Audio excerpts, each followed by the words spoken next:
fascinating week in the Tour. We're in the mountains now, and that's where the race starts for real. We caught our first glimpse of the feared mountain stages yesterday, that 25-mile time trial, which led to Laurent Fignon losing the yellow jersey to Greg LeMond, who produced a terrific ride. Greg's coming into the final straight now. He's 1:11:14:15. The time's going on. Got to see if he's pulled back any time on Pedro Delgado. Well, Indurain is still third, 1:11:25. Delgado, 1:11:31. One thing's for sure, Delgado has not got much on LeMond today. LeMond is back in this Tour de France. We thought he might have lost a lot of time today, but he hasn't. He's come back. And this Tour is certainly not won or lost by Greg LeMond or Pedro Delgado.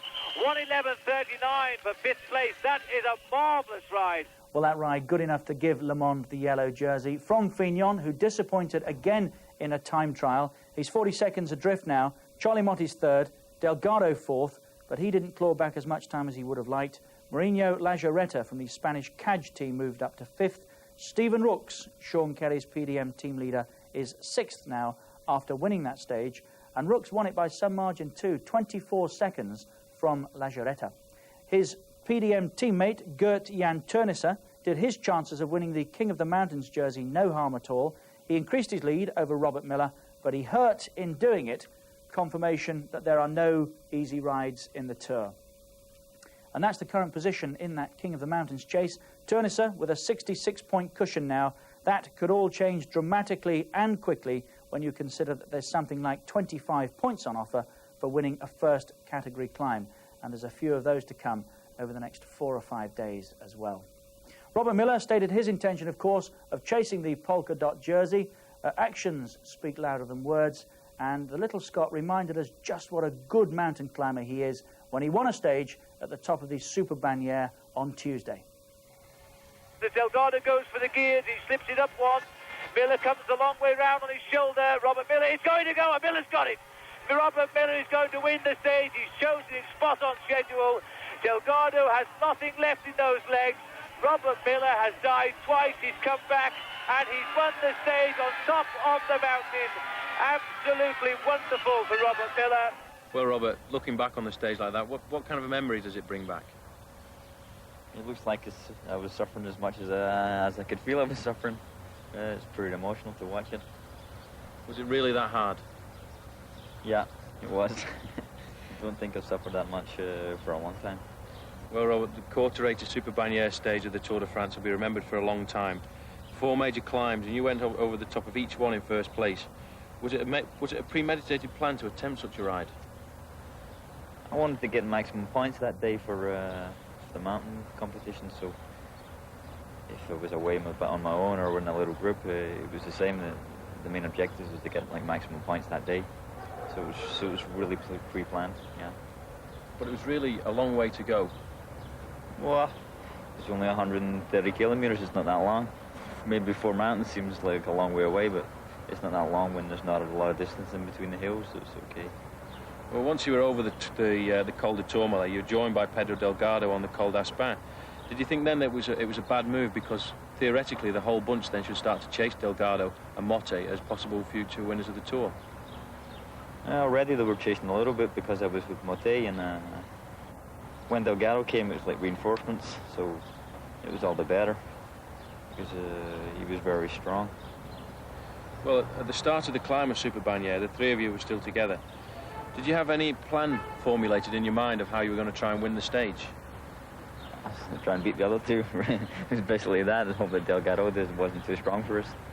I thought if it came to the sprint, I could beat both of them in the sprint, so I wasn't going to attack unless they really fell apart in the last couple of kilometers. But in the last couple of kilometers, Delgado attacked a few times to try and win the stage. He looked really strong, and it looked as if your glory was going to slip away from you. Yeah, I could feel it slipping away from me a couple of times as well. I had a bit of difficulty, the 2 times accelerated, and yeah, I think he was more interested in trying to get rid of Charlie Motte than just to win the stage. So when I was able to come back at him, maybe it affected his morale a little bit, and I was able to hang in there till the end.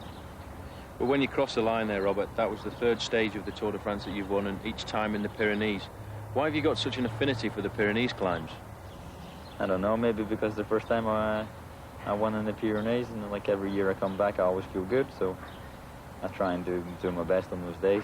And like the day before, I said I would win one of the 2 days, so I had to win the second day. Going to be the toughest yet. The mountain stages are run amongst some of the most beautifully rugged scenery in the world. The race will take shape in the Alps, and it reaches its most grueling point at the summit of the infamous Alpe d'Huez on Wednesday, the most feared finish on the Tour. The 17th stage by reputation is the one everyone fears. Alpe d'Huez has, over these last few years, become the most respected climb of the Tour de France. It's a mountain where the pack and the crowd sense the final kill will be made, and where those who have been struggling usually end their tour. The climb was first used in 1952 when Fausto Coppi won, and then there was a gap, returning in recent years, though the race has centred on this 7 miles road to nowhere. In 1986, after accusing one another of treachery and double cross, Greg LeMond in yellow here and Bernard Hinault seemed to have forgotten their turbulent relationship when they rode to a 5-minute lead and an emotional finish. Between them, they were simply the best. They wanted a dead heat, but the judges gave Hinault the victory. But even as they were winning, further down the mountain, an up-and-coming rider lying 5th overall was retiring from the race. Told of his mother's death, Pedro Delgado left in tears. Since that day, Alpe d'Huez has become a shrine in Delgado's eyes, and the next year he returned to take the yellow jersey off Stephen Roche and dedicate it to his mother's name. Well, he didn't keep the jersey, and Roche, of course, won the race. But Pedro was back in 1988, and the pull of extraneous forces again saw Delgado on the climb in yellow. And this time he was to keep it all the way to Paris. But and after we've taken our rest day here in the Alps, it's off over the Col du Galibier, and then, of course, the big stage up to Alpe d'Huez. It's quite amazing, Paul, isn't it, just what that mountain does to Pedro Delgado? Well, it does a lot to other riders as well. Yeah. It can be the difference between making and losing the race. Yeah. Now, after the time trial, Paul, Stephen Roche provided the surprise which, in fact, you predicted he would do.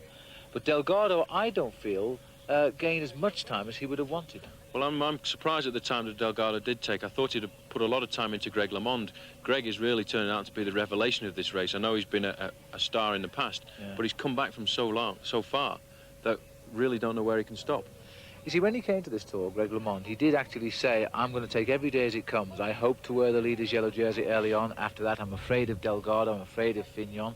But he never gives up trying, and now he's produced that great ride in that time trial.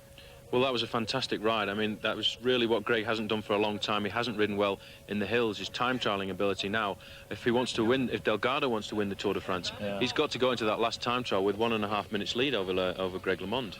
Now, you've got the situation of some of the hardest alpine stages for many, many years.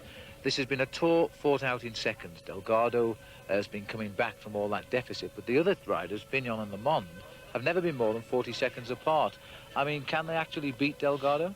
Well, they've been very close together. It's possible they could beat Delgado, but there could be, the way the race is at the moment, there could be a surprise come from even further down the pack. I mean, Stephen Roche did a fantastic ride in that time trial, and who knows, the PDMs are so strong, they've got 5 or 6 riders who are there all the time. They could attack from a long way out and really turn the Tour upside down. Well, after the rest day, they always say, you know, the day after the rest day, the Tour de France changes its packing yet again. And that seems to be the story of this year's Tour de France. It's a great race, and there's still no indication of the winner, so we're going to enjoy our next few days.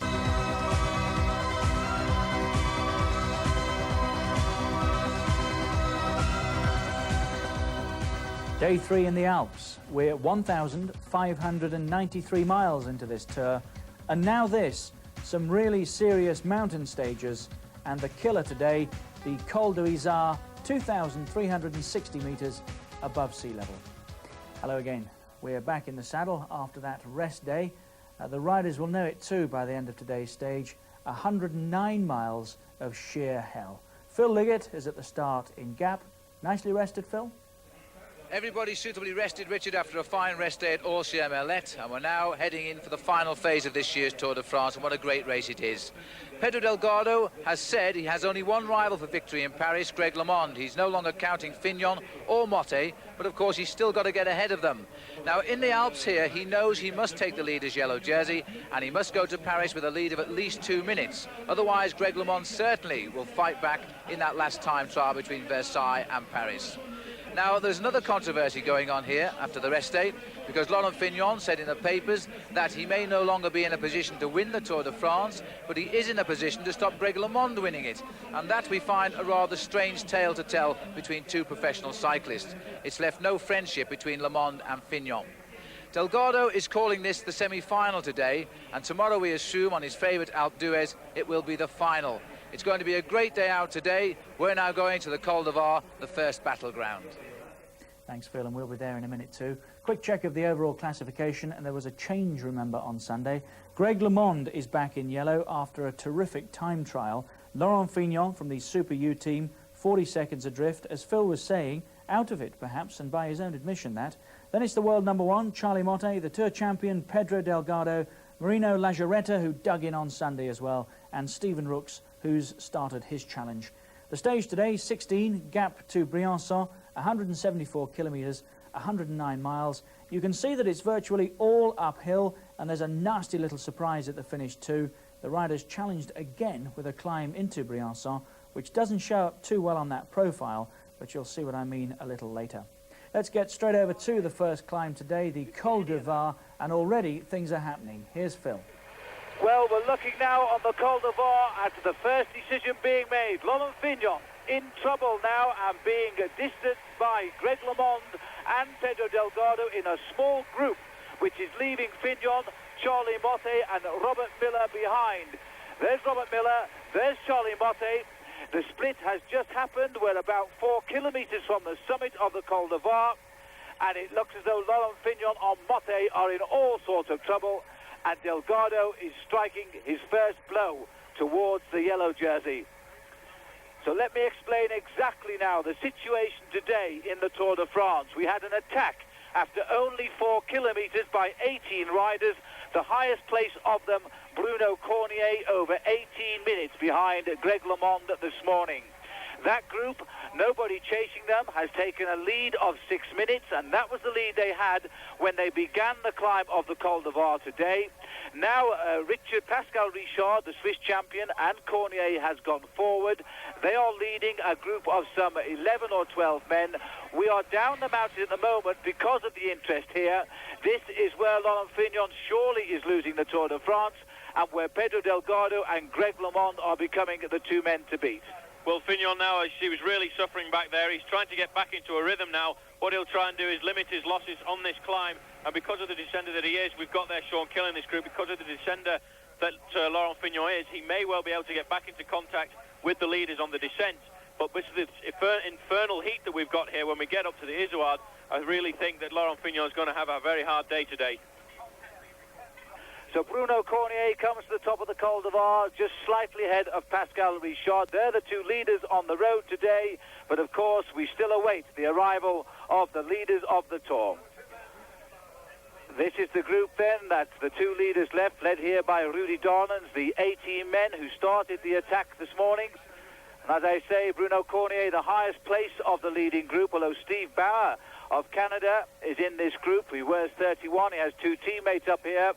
But Bauer, unlike last year, has not been a man to reckon with in this Tour de France. Eric Maschler is here, the past leader of the Tour de France in the year that Stephen Roach won it. He too is in this front group. But they have been left behind now by the two men already over the top. And these are the riders simply trying to escape the action today, which is going to warm up like the weather as we go towards the Col d'Izoard.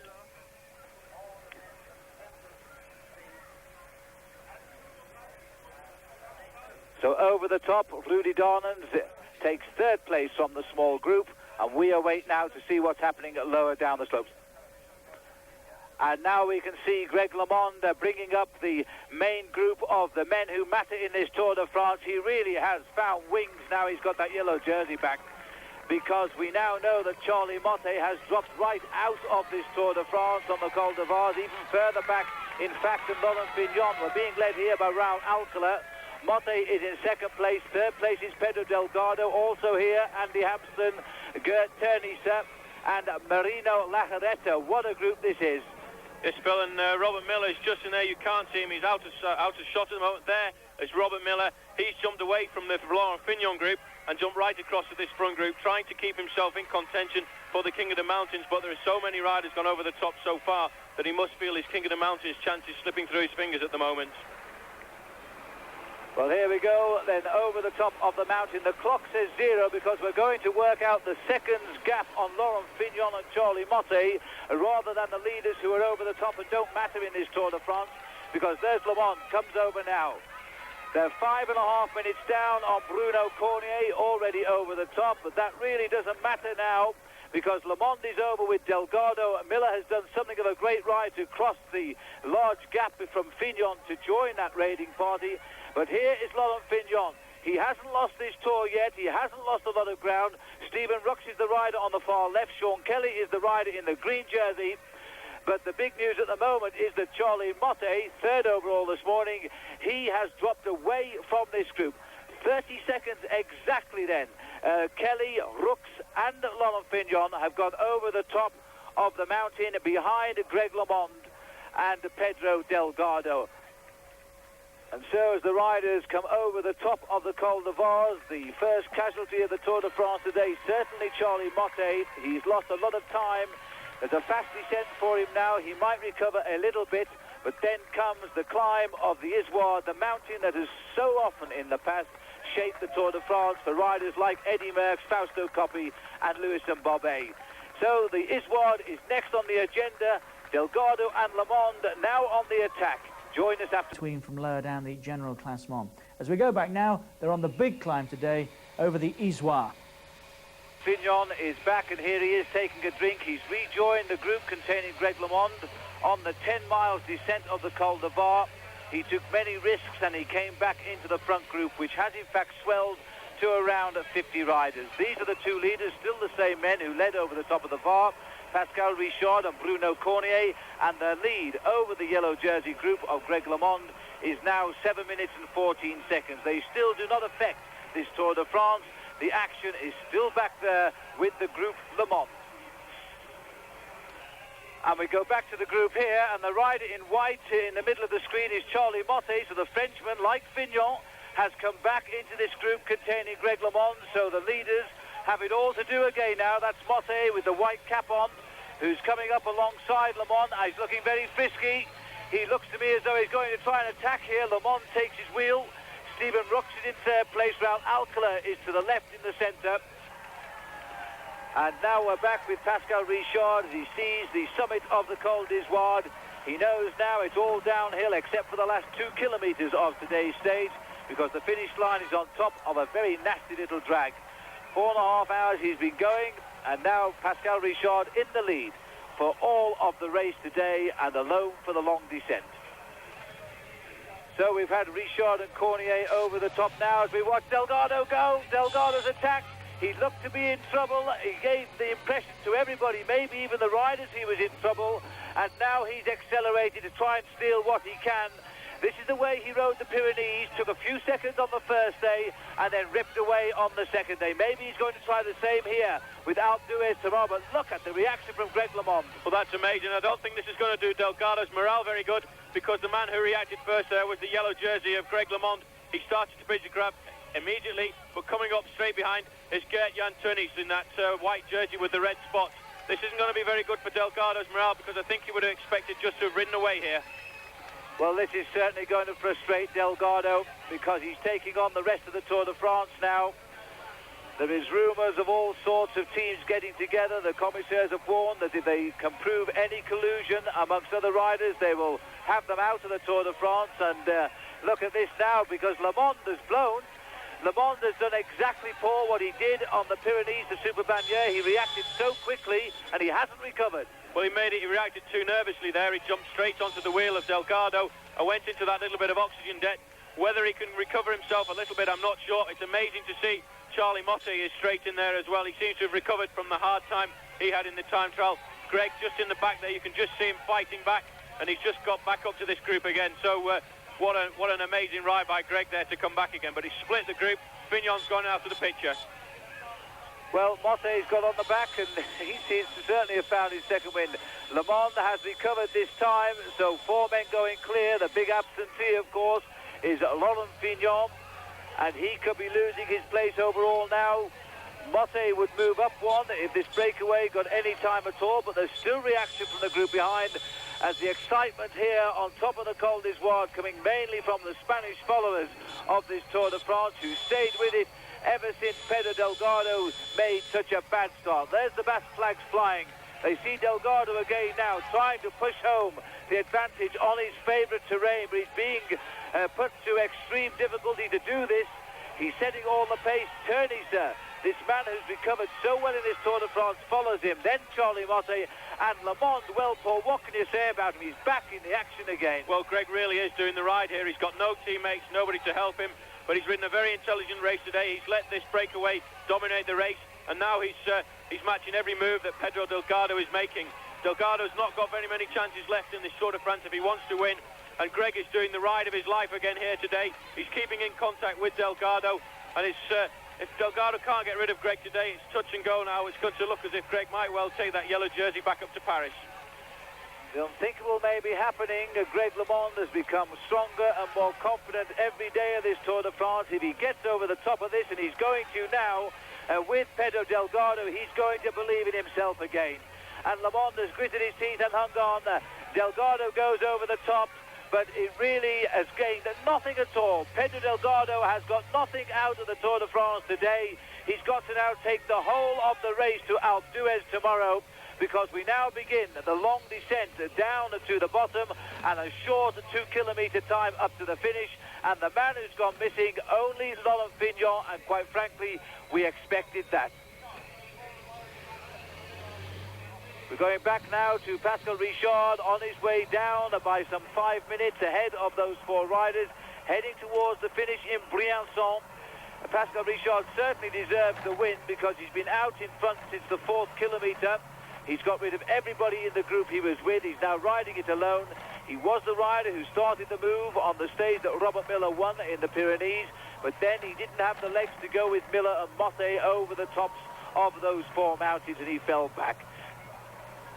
So we're on the way down the Isouard now. The rider's touching 60 miles an hour. And Greg LeMond following safely, watching he keeps out of trouble here. He's a very, very good descender. Ternisa a lot more cautious here on the way down the mountain. Greg LeMond has moved up to watch Delgado as the rider's taking these hairpin bends at 50, 55 miles an hour on these very narrow tyres. It's a long way down to Briançon, a long, long descent for the riders. And LeMond knows now that all he's got to do is keep Delgado in his sights.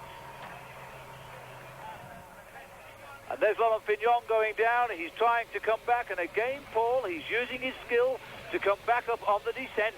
But what he's done is he's not pushed himself too far on the climb and blown up completely. He knows he's a good descender, and Laurent Fignon can allow himself 1 minute on some of these climbs and come back in the descent. Oh, they're getting very close to the edge there. That was Stephen Rooks who almost went over the edge on the way down. Well, Phil, that's going to be one of the dangerous things about this descent today. Because of the heat, the road is very, very melted. The tar is lifting off. There's a lot of gravel, and it makes it very slippery in these corners. And now we've found Charlie Motte ahead of the group with Delgado. There's Greg LeMond. LeMond has put in a great attack downhill of all places. He took all of his confidence by holding Delgado up the Col du Galibier. And on the way down, he's now trying to push home an advantage. He's picking up here Marshal Guéant, who was in an early escape with 5 men. They've caught him. And so all the little men of today's Tour de France now being picked up by the Le Monde Express. And also Charlie Motte, the third man, the man in the middle here, who was dropped on the Col du Galibier, found his legs on the climb of the Isouard, and managed to follow Greg LeMond at 60 miles an hour down the hill. And Delgado has taken no chances. So a day in the Alps, it should have gone to Pedro. He's now going towards Greg LeMond, who's going to increase his lead. Here is the group containing Delgado. The man at the back is Stephen Rooks. Also here is Eric Machler, Laurent Fignon. We've gone back up to the Motte group. Marshal Guéant is the man who's tacked on to the back of Greg LeMond and Charlie Motte.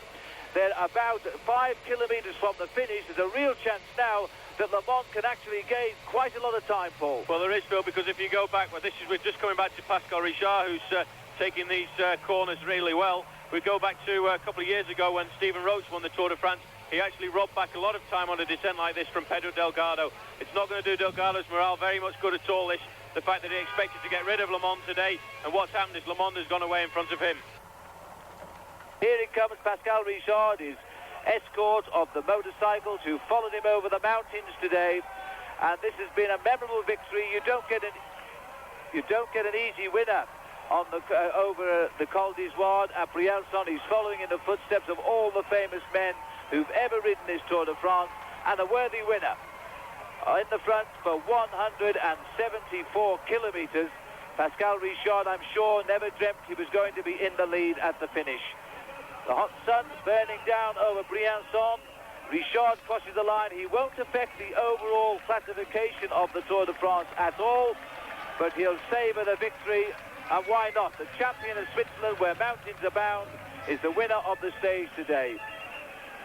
10 seconds in trouble at the Le Mans group now, because Le Mans only wants to get up there and let the clock start counting, and it's Motte who's doing the pacemaking.